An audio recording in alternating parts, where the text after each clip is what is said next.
My name is Lisa Ann Rora. I am the graduate medical education residency coordinator at the St. Peter Family Medicine Chehalis Rural Training Program in Chehalis, Washington. Yeah, I know that's a mouthful. Um, I have been a coordinator since, um, well, a long time.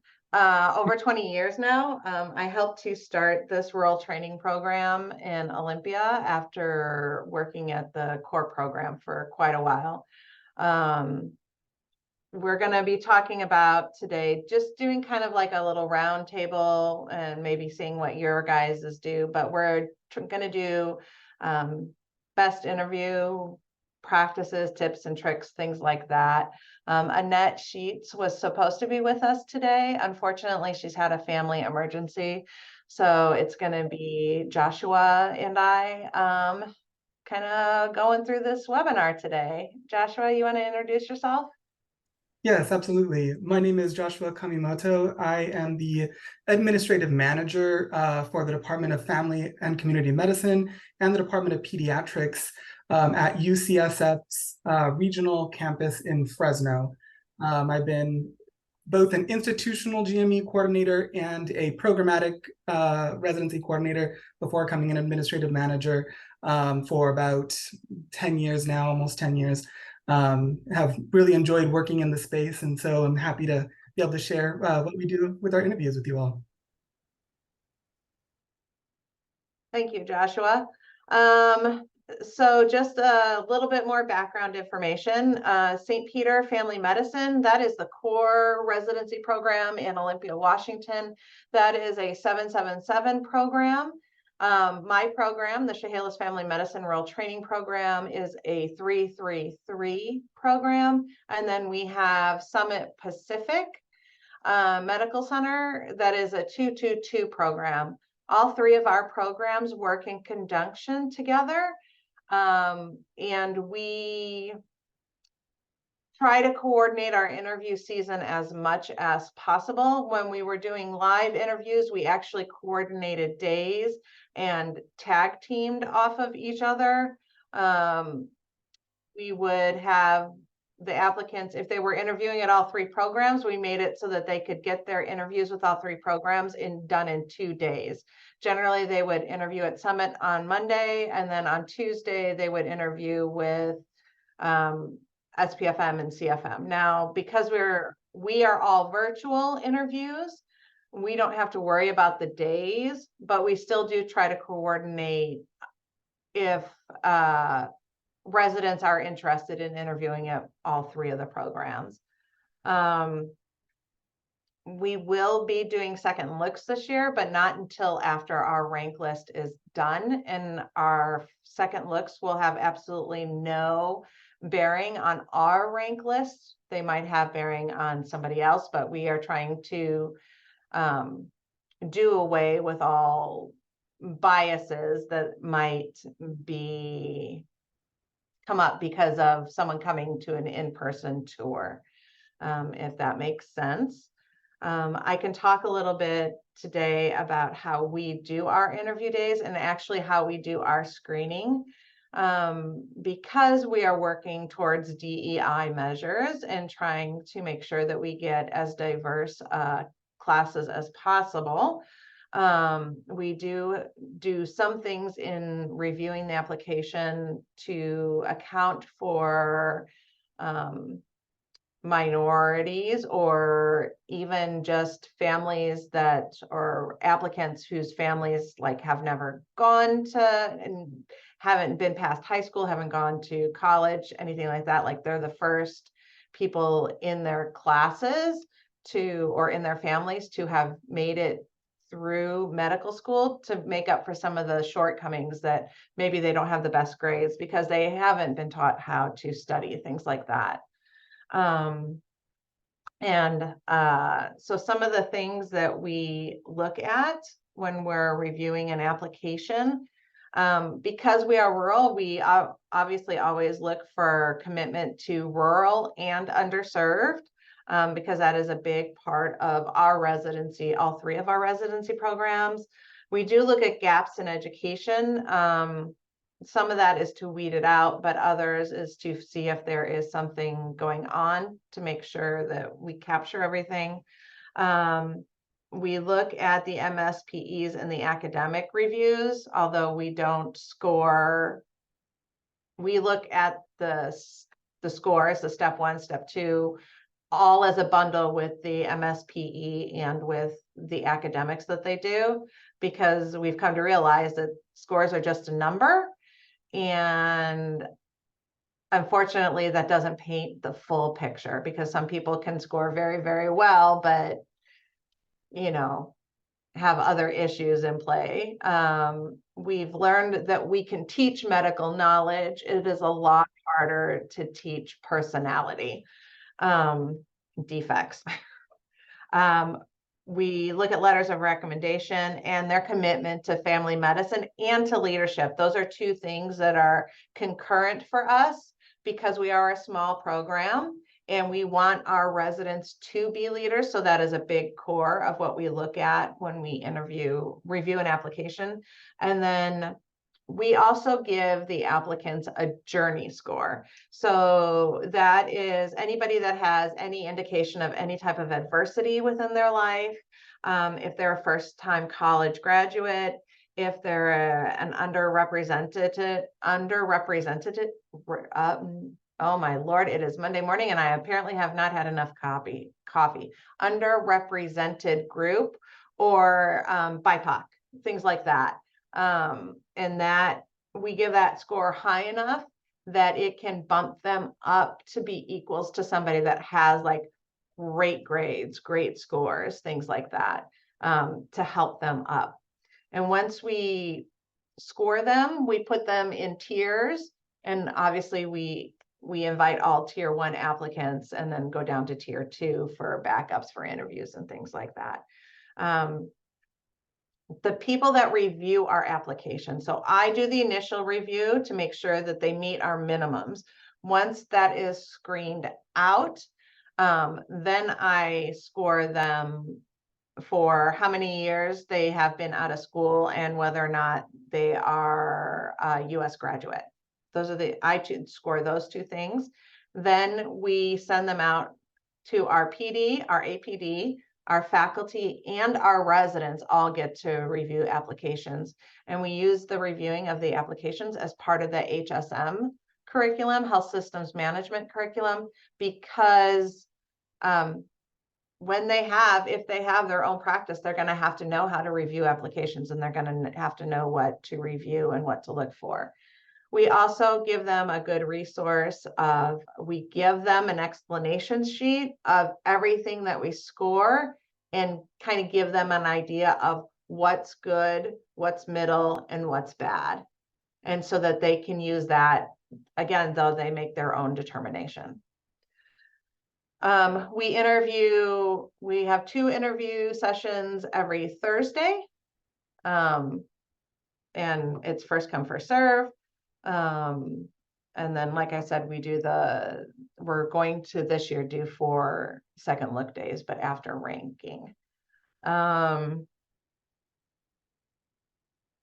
Yeah. And during the interview day, we do a round robin. So I give the opening comments, right? Then the PD, one of our faculty, and it's either our APD or one of our family medicine faculty interviews. Then we have one of our adjunct staff, either our behavioralist or our pharmacist, interviews and does standardized questions with one of our underclass residents, so PGY1 or PGY2, and then they do an interview, which is just kind of like a free form interview with one of our R3s as well. So we like to make sure that we get their responses to our pharmacists and our behavioralists, because how they treat them is a pretty good indication about how well they will fit in with our program, because we are so closely connected to our behavioralist and our pharmacist, and they are in clinic every day, and they are a great part of our program. So that's a little bit about us. And Joshua, do you want to talk about your processes, type of things you guys do? Absolutely, I'd love to.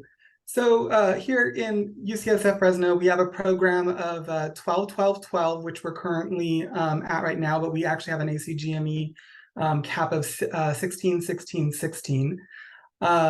One of the things that I wanted to focus on, which my colleague Lisa Ann was great at pointing out, is test scores are not always the best thing to recruit on, right? Because they're only one part, right? Those tell us they may have a higher likelihood of being able to pass the boards after they graduate, but don't necessarily factor in how it is that these individuals can interact with multidisciplinary teams, right? So before coming to UCSF Fresno, I was with another rural campus that did something a little different. And when I came to UCSF Fresno, the practice of doing a behavioral science and interpersonal group skills session was amazing to me, and the way they used it to assess how people would work in groups.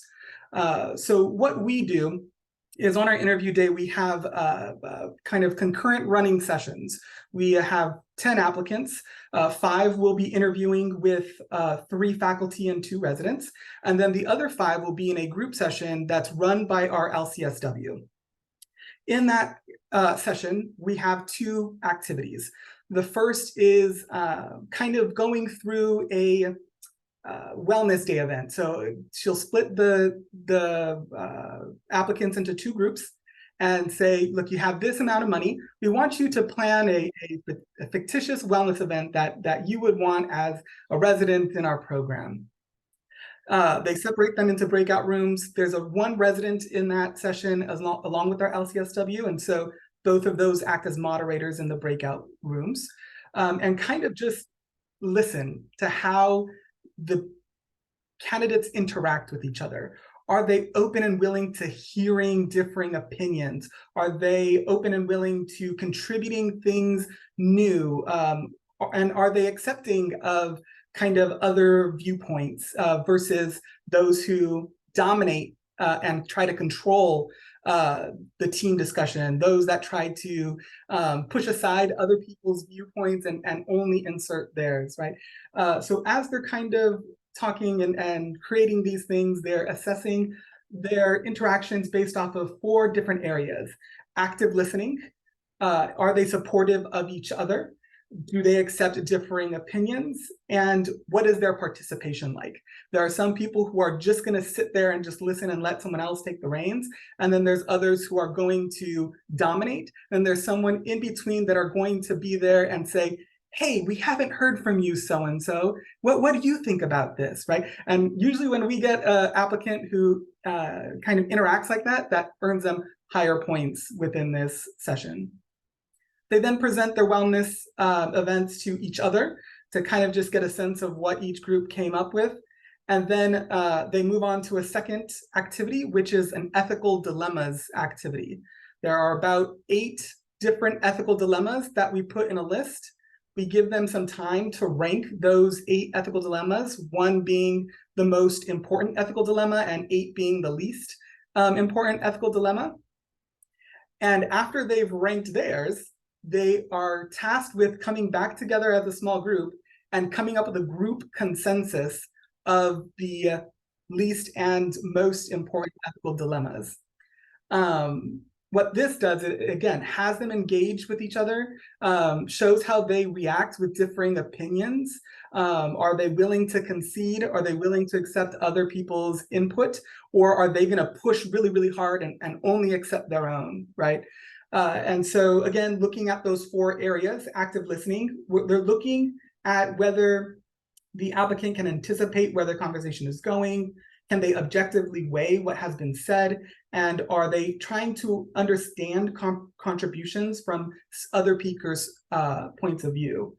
In the supporting section, they're looking at whether the candidate can assume that others have valuable ideas and viewpoints. Are they helping others organize their thoughts and articulate ideas? And are they able to point out and or build on the useful aspects of ideas that are presented? Within the differing section, they are able to state differences as their own concerns without implying that the person with whom they are differing is wrong. That's really important for us. They can clearly specify the differences and focus on the reasons on those differences. And then they treat those differences as a source of ideas rather than a source of interpersonal conflict, right? And then finally, whether they're participating, can they recognize that they're facing the project as a group instead of as individuals?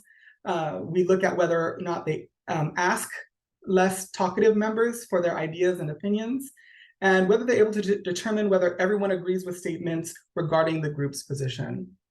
So in using these things, we invite the LCSW and the resident within that session to attend our mini ranks, and they also give their ranking of the applicants within that session, and they give them a score at the end of it.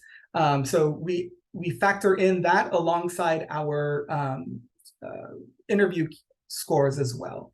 So it kind of creates that ability to be able to assess that interpersonal aspect that is a little bit more difficult to measure when you're just looking at numbers. And even potentially, even when you're interviewing, right? There's a lot of rehearsals. There's a lot of ways to where people can answer the questions the way they need to answer them, right? This kind of takes all of that out and really tries to assess how they're going to not only interact with each other, but how they interact, like my colleague said, with our LCSW, who is incredibly important to the learning of our program.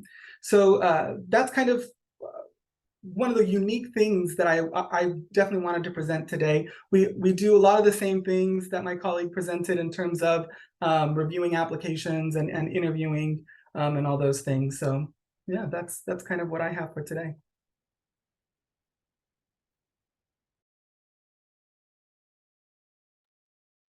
Thank you, Joshua. So now that we've both explained a little bit about how our programs run, what we wanted to do is really just open this up to the group and see what types of things are you guys doing? What are you looking for? Do you guys have questions? Maybe there's, as a group, we can figure out ways to troubleshoot some of the things that might be working or not working for your program. So we just like to open it to like any questions and I'd love for everybody to turn on their cameras so we can see everybody and not just little black squares with names in them, even though some of them do have very pretty pictures in the squares for their names. But we really would like to see people and hear what you guys have to say and maybe learn a little bit from each other.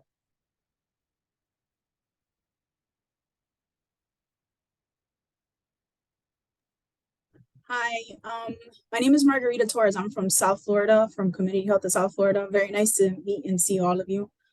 I have a question. What is your cutoff for graduation after medical school? We have our own criteria, but we've been struggling. And we do get a lot of actually last year we received a lot of international grads. My program's a little bit different because my program is, I don't know if anybody else's program is funded by something other than CMS. Mine is HRSA. So they have certain guidelines. So it was kind of challenging to not, you know, or to incorporate half US grads and half international.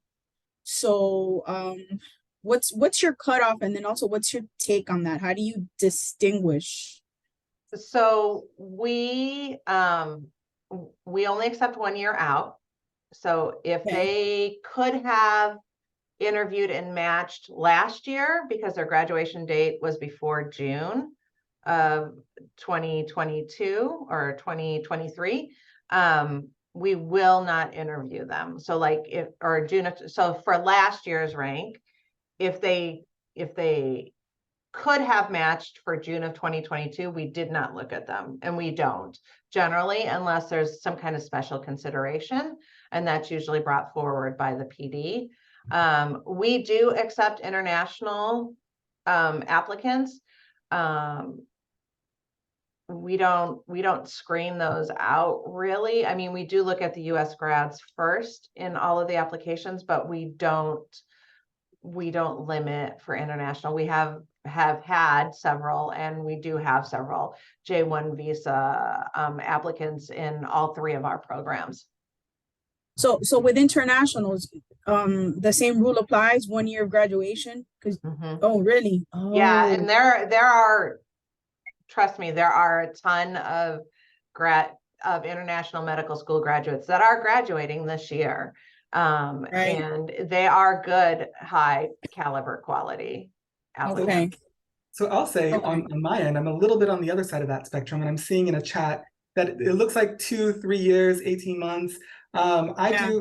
There's one that really corresponds with what we do here. We're a 5-year cutoff, Oh. but with special considerations.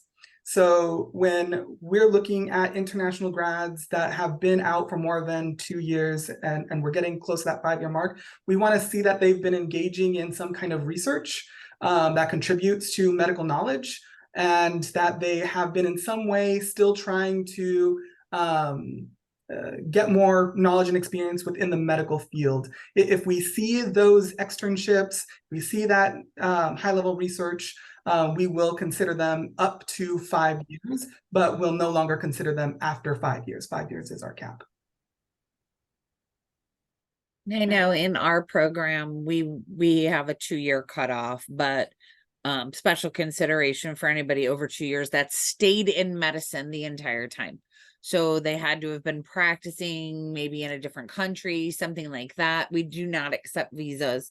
So, you know, it's rough for us because if they're going to take time off to take their steps and things like that, I mean, there's going to be a space in their training. So, a lot of times we just get those Caribbean grads that have been out for 2 years that wanted a different specialty and ended up in FM. So yeah, I mean, some states won't license people either if they've been out for an extended period of time. So, I mean, you should know your state's rules when it comes to getting them licensed. A lot of them will allow them to be licensed as long as you're filling out that they're just going to be in your program and that the onus is on the program then, right? But permanent licensure, if that's something that you require, I mean, it may be hard if you're doing like fellowships on the side and stuff like that. Illinois does not let you go more than 5 years without giving 150 hours of CME before they'll license you. So I know it's a big deal. Thank you. Thank you so much. Yeah. And we do accept, so here's the kicker for us. We accept J1 visas, which are not sponsored by the programs. The J1 visa, has to be very clear because applicants get confused on this all the time. So we do not sponsor any type of visas. Our program does not allow for it. Providence does not generally allow for it, except for special considerations. We don't accept EADs as well, because the next step from an EAD is citizenship, and that's a whole nother, has to have lawyers and things like that, which we have to be a part of because they're EADs.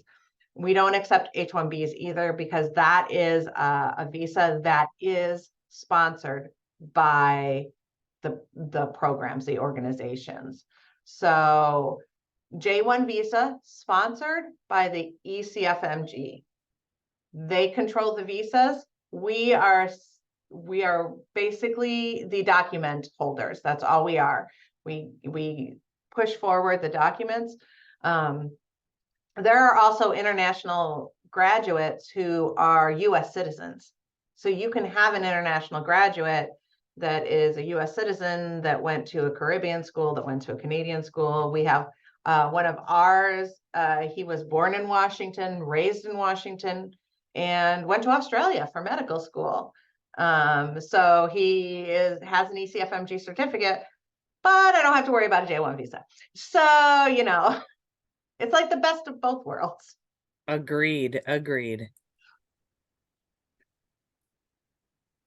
Do we have any other questions, or is somebody doing something new and innovative? I mean, our behavioralist and pharmacist sits with our second or first year residents, and they do 3 standardized questions. One of them is along the lines of something ethical, you know, one is an ethical problem, one is the typical standard, you know, tell me about a situation and where you had to provide or got feedback that was tough to give or to get. And at one point we had one with people about taking dollars from drug companies to get an ambulance was one of our scenarios. Like, do you do that? If you do, why? And if you don't, why not? Type thing. So it's, can we see them, how do they reason and how do they express that reasoning to you?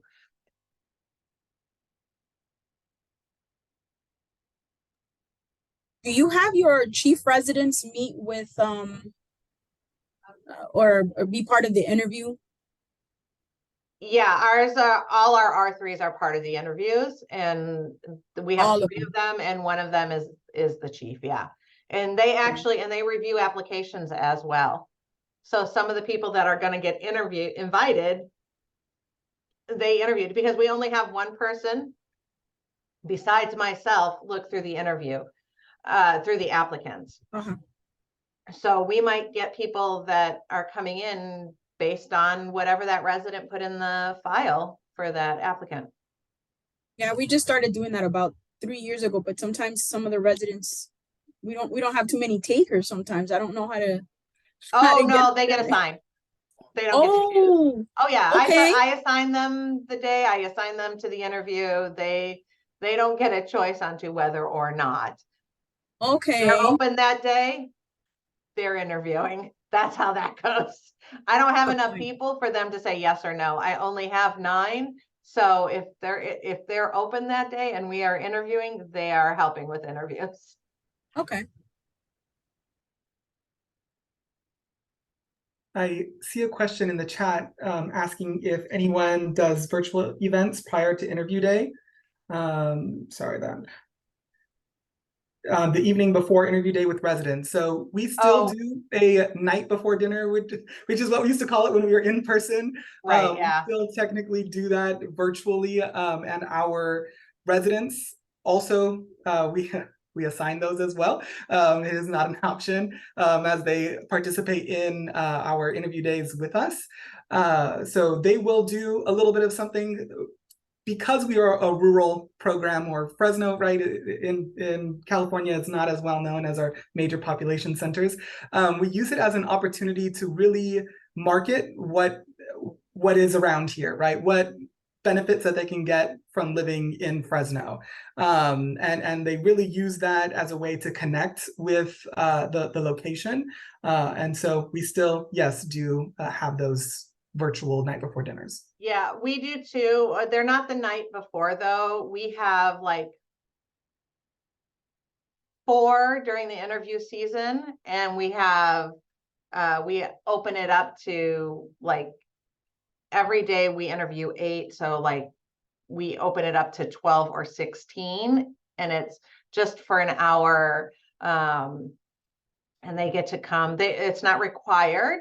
We don't require them to come to the virtual event. They're allowed to if they can, or if they want to. We don't do anything special. It's just a link in Thalamus, and they can come and they can just sit and talk. We usually have 2 residents there. Though those events for us are completely resident driven, resident run. So they are responsible for deciding which 2 residents are going to be there that day, who is going to be the host for that day. And they're in charge of it. I did see a comment in here about a new rural program and the lower standards that they're using for interview. I am a rural program. We are only 7 years. We're 7 years new, so we're fairly new. Our standards are just as high as the core program, if not more. We do not down our standards for, because we want high caliber applicants. In a rural field, you need somebody that's a high caliber. You don't need somebody that's a lower caliber, because they're going to have to do more than they would in the urban setting, because they won't have access to specialists all the time. They won't have access to half of the stuff that they do in an urban or city center. So I would, in my case, and I haven't actually had to, because my PD started the program with me and we were on the same page, but no, don't. I would suggest you do not lower your requirements just to get people in there, because you don't just want anybody in there. That's not setting up your program for success. I don't know if anybody else has a different thought on that. I wholeheartedly agree with that. We don't bend our standards either. We do have a couple of standards that kind of overwrite some of those things where people would say, you know, we're measuring the test scores over this, right? When we're creating our tiers for recruitment, one of the highest tiers that we do are actually based off of attracting candidates that we want to keep here in California and here in the Central Valley. So when we're looking at the bigger picture, we look to see if the candidate has California ties, one, or if they have Central Valley, Fresno, Bakersfield, those kind of ties within our region, because we've found that those individuals that have California ties or even Central Valley ties are, one, more likely to rank us, and two, more likely to stay in the region after they graduate. So when we're looking at what we consider to be high caliber, we're considering those who also are going to stay with us as well. So yeah. So we used to do that because we thought if they were from our area, wanted to be in our area, had some tie to Washington, that they would stay. And that wasn't always the case. And actually we found out that that isn't always the case, at least for us. We have applicants who came from far away and who wound up staying in the area because they liked it so much. So it could go either way. We did used to, like, what ties did they have to Olympia, Tumwater, Chehalis, Centralia, Washington area? But there are a lot of Washington family medicine programs up and down the I-5 corridor, all the way from Canada, all the way down to Spokane. And so, yeah, we couldn't limit ourselves. Otherwise, we wouldn't get any applicants, or we would all get the same applicants, right? Because they're all from Washington. They're all going to apply to the UW and to Peace and to all of the other programs that we have in Washington, especially up and down the I-5 corridor. And so then we are basically all fighting for the same applicants. So we use Zoom for our interviews. I saw there was a question there. But we use Zoom through Thalamus. We don't use Zoom like we're using Zoom now. I don't have to break out the people into groups. I don't have to do any of that stuff.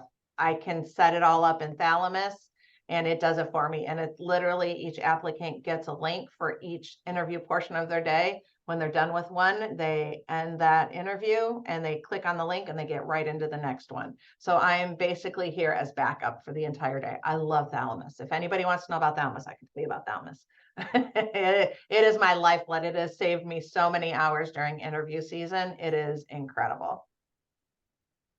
Yes, I know Thalamus is, we're starting to kind of get into that as the AAMC kind of started doing that with Eris. We've been using it for years and it's a fantastic tool. It definitely helps to expedite our scheduling, helps to expedite our scoring, helps to extract out our rank list in a easy, just kind of transition from Thalamus to NRMP matching system, right? And it does it really easily for us. That helps us to visually be able to do our mini ranks and our main ranks. And it's just a tool used to the fullest capacity, can help to decrease the total amount of time investment that you put into your interview season. Highly recommend using Thalamus, and I am also a tool and a resource if anyone wants to know more about that. We've really pushed UCSF Fresno to transition to that platform, so we're excited about it. I did see one of the questions I wanted to address. One of that was regarding individuals who apply to multiple programs or multiple specialties, and trying to, you know, it may feel like a little bit of a waste of time, especially when you're maybe top 20, right? I'll go to other specialties, and you had spent all this time trying to interview them, right? There was one element in here, a recommendation from someone about looking at your letters of reference. Yes, that is a great tool to kind of look at the applicant's really interest, right? We see people who have all their letters of reference say this individual is going to make a great internal medicine candidate or great psychiatry candidate, and it's like, okay, it looks like the majority of references they got were from these preceptors in medical school within that specialty, which means they've spent quite a bit of time and maybe a little bit more invested in that area. So we do that. We have a question within our interview session about, you know, where do they see themselves in 10 years? What is something that you want to contribute to the field of medicine after you graduate, right? Some of the responses to these, believe it or not, some of these applicants will start talking about another specialty, or, you know, something that's not really family medicine. And so we kind of use those things to filter out their level of interest within our program. We're still interviewing them. We may not rank them as high, but we try to filter those out as much as possible. Same here. We look at letters of recommendation. You can also look at their personal statement. Their personal statement can tell you a lot about how vested they are in family medicine. Do they have some really specific examples of why family medicine is for them?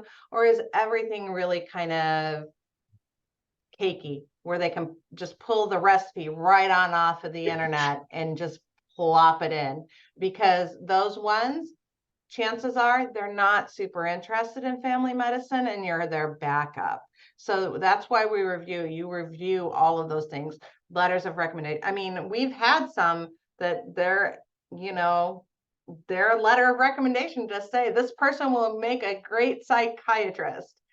Well, then you know that they're probably, for the most part, not thinking about family medicine, or are thinking about it as a backup plan.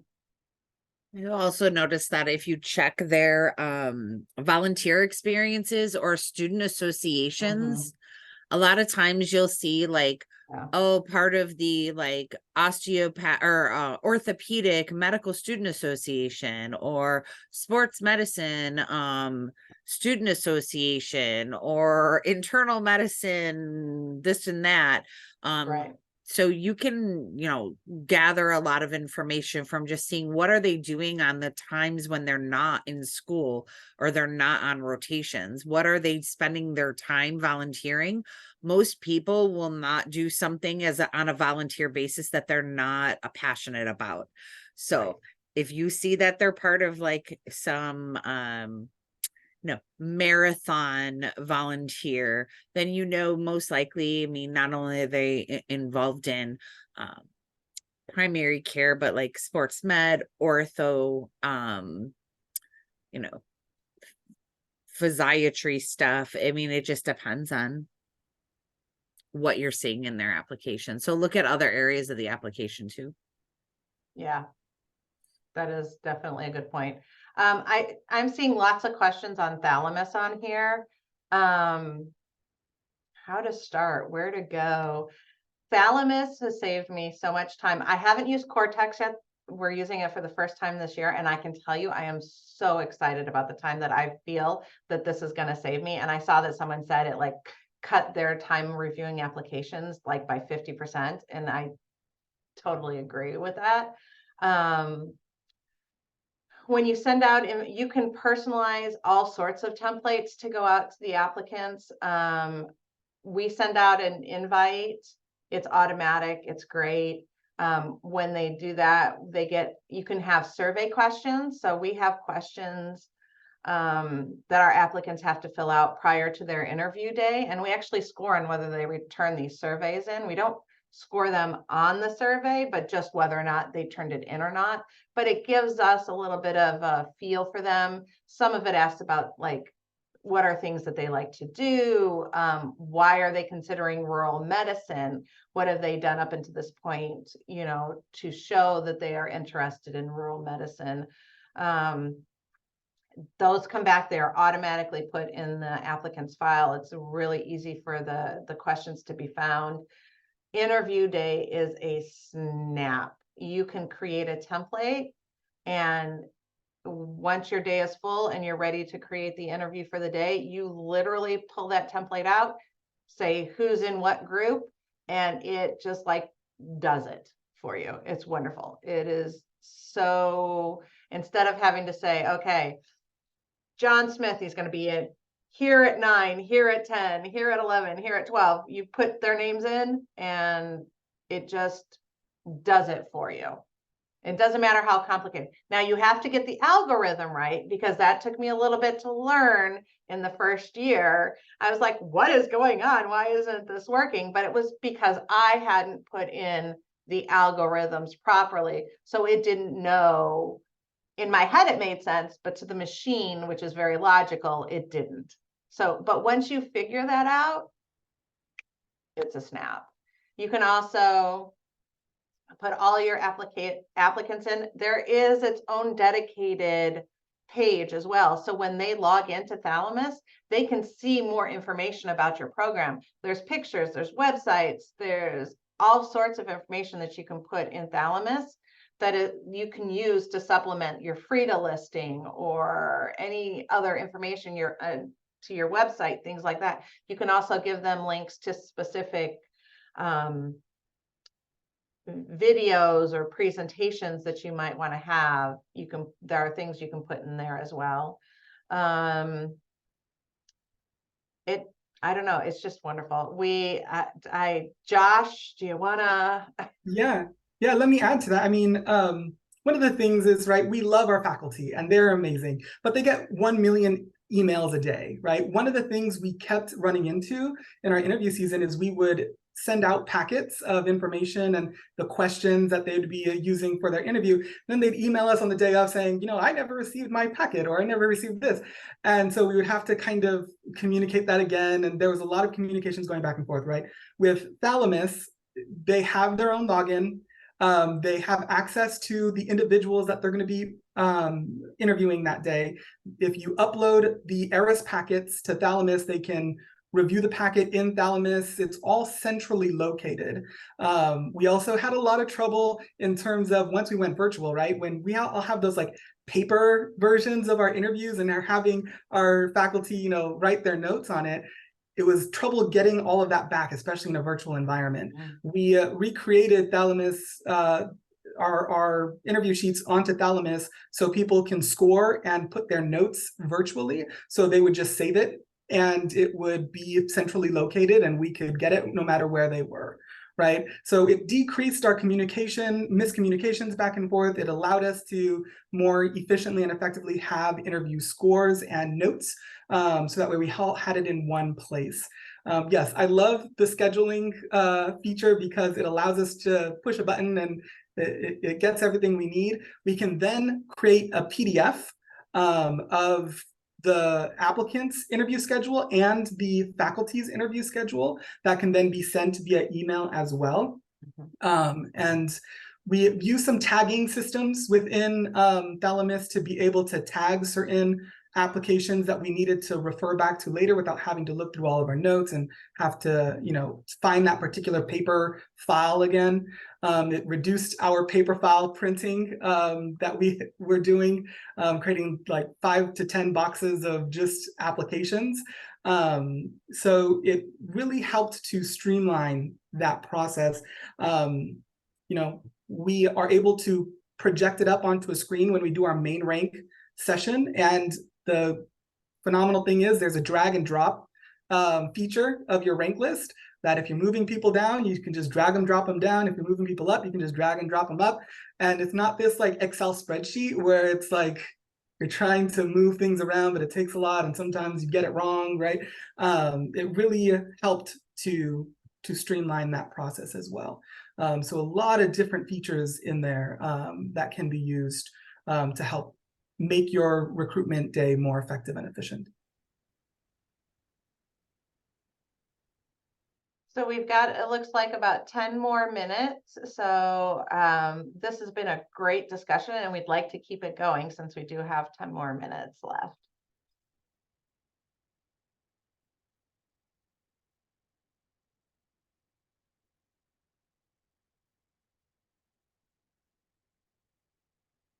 Josh, it looks like somebody wants your email address so they can pick your brain. Would you like me to put that in the chat for you? Yes, absolutely. I've put it in there, but let's put it in again just in case. All right, gotcha. So Chris, I see a question about your initial accreditation with warning. With your site visit, looks like it's going to be on 10/4.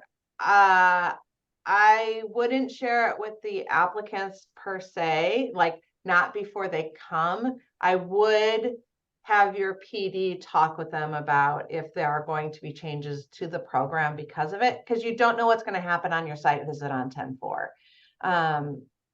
All of your issues, you might have them resolved, and then you might just wind up with initial accreditation since you don't know what is going on. But it is a good idea for your program director during his interview to talk to people.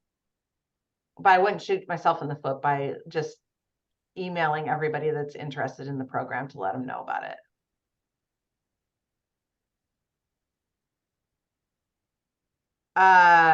Yes, so Stephanie, I do email. So after we've sent all our interviews out, and we have everything filled, I do have like a wait list of people that I keep on hand in case people cancel. For those group, I do send them an email saying, hey, we've loved your application, but all of our slots are filled. We do have you on a wait list. And if anything happens to open up, I will let you know. Generally, those are obviously on a first come, first serve or quick time basis. And we let them know that. And for everybody that we reject or don't admit, they get emails constantly, and not constantly, but like the first group of people that we were like, you don't even meet minimum requirements, that email goes out fairly regularly. And then as we get them about once a week, I will run a report to find out who we are not interviewing and then send them that letter. And usually it's pretty nice. It's something along the lines of, you know, boy, we've had a ton of applications this year. And while your application is stellar, unfortunately, we're not going to be able to offer you an interview. Please don't contact me because I cannot tell you the specifics of why your application was not selected. I always get several who still contact me to say, what did I do wrong? But it is way less than before I put that line in there. And I got that from another coordinator who's like, I always put this in there. And it's truly, I mean, I probably do know why 50% of them have been, you know, rejected, but I can't provide comment on that. And we really shouldn't, that's a good way to get yourself opened up for a lawsuit if they take something you say wrong. So you say, just unfortunately, I cannot provide any feedback. It was done by the application committee or something like that.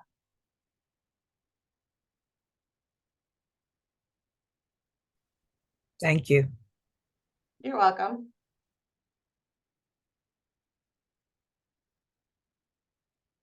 Did we answer the question about the ECFMG to sponsor visa? How many? Yeah, so we accept ECFMG sponsored visa. That's the J1 visa. That's all we accept is the J1 visa. Yeah. So at my program, we haven't accepted any visa since I've been here.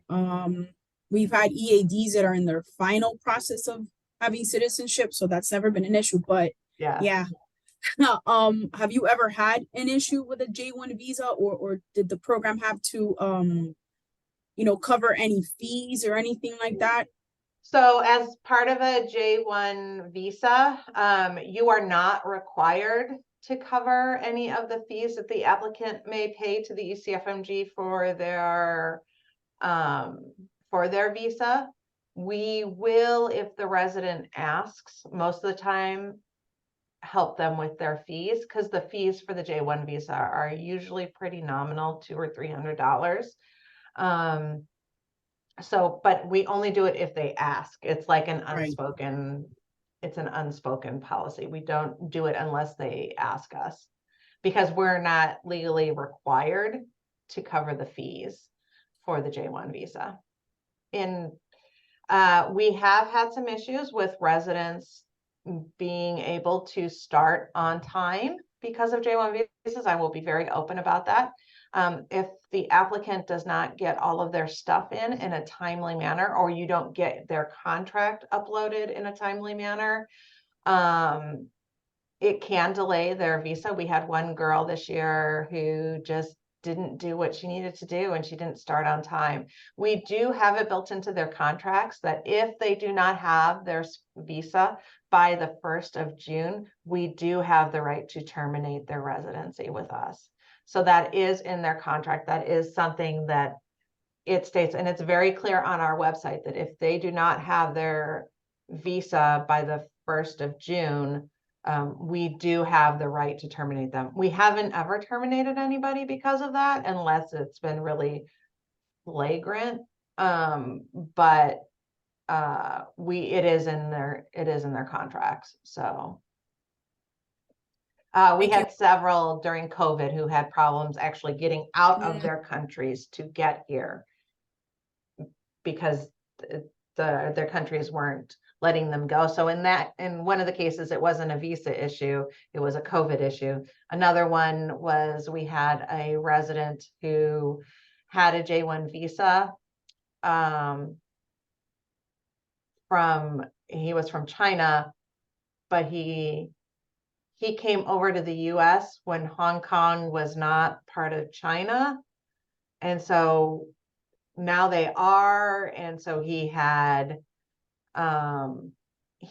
issues with getting his visa because of personal documents that he had trouble getting because of the changeover in the ruling during Hong Kong.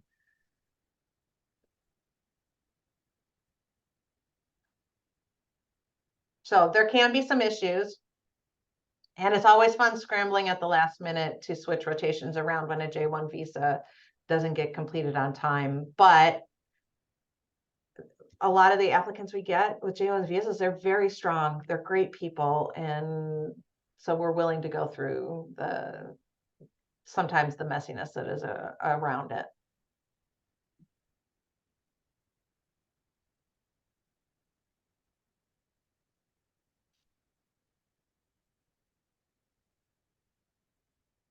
So there's a message in here that says, not familiar with EAD status, but if they're in the final phase, is there any cost involved by the program? So we had 2 residents who got in on EADs, and that was actually my fault that year. I forgot to check that status when I was bringing people over. Luckily, they were both great people. It was a husband and wife. Actually, the wife got in first and the husband got in like 2 years later. And our institution provided them with the lawyer for the change from the EAD into the citizenship. So. And I don't know what the cost of that is, but it's an immigration lawyer, so I'm assuming it's not cheap.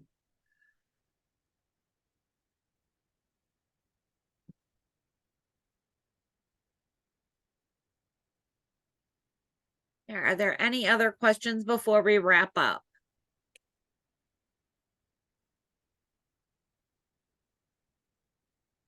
All right. Well, I would like to thank Lisa Ann and I would like to thank Joshua for their expertise. Thank you very much for coming and spending an hour with us today. And hopefully we will get some information out about Eris on the 11th for new coordinators, as well as in September before opening for experienced coordinators, and we'll see you all then. Until then, thanks so much. Thank you, everyone, for coming. Thank you. You.